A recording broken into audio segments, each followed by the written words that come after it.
কুরআন কুরআন কুরআন কুরআন জীবন করে সুমহান।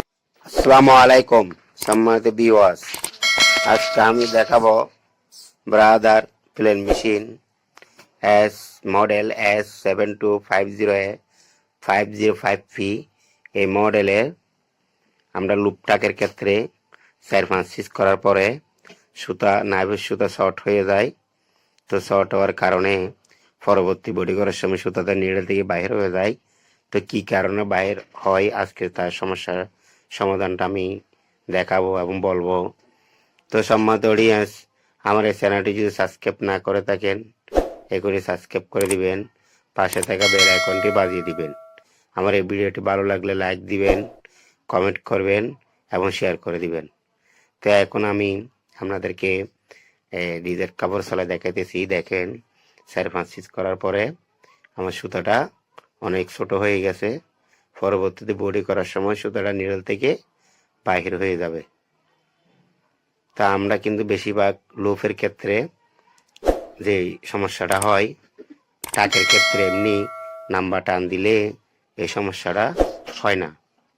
তা আমরা ট্যাক আপ স্প্রিং ব্যবহার করব এবং আমি রানি অবস্থায় যে সমস্যাগুলো পাইছি আপনাদের কাছে এটা তুলে ধরার চেষ্টা করি।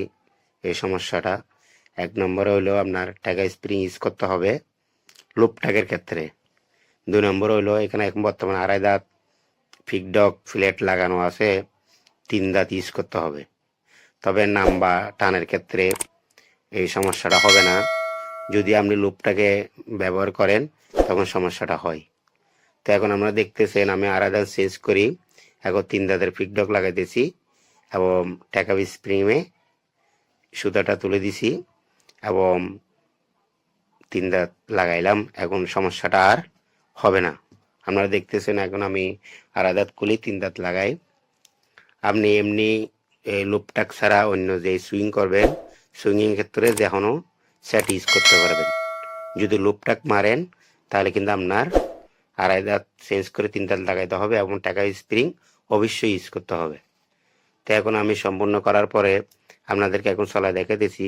দেখতেছেন আপনারা আমি এখন টাক মারতেছি, এখন কোনো সমস্যা হচ্ছে না এবং 4-5 সিজ করার পরও সুতাটা আর শর্ট হচ্ছে না, আপনারা নিজে দেখতেছেন। তো সম্মানিত অডিয়েন্স, আগামী ভিডিওতে আপনাদের সাথে দেখা হবে আরও নতুন নতুন ভিডিও নিয়ে। খোদা হাফেজ।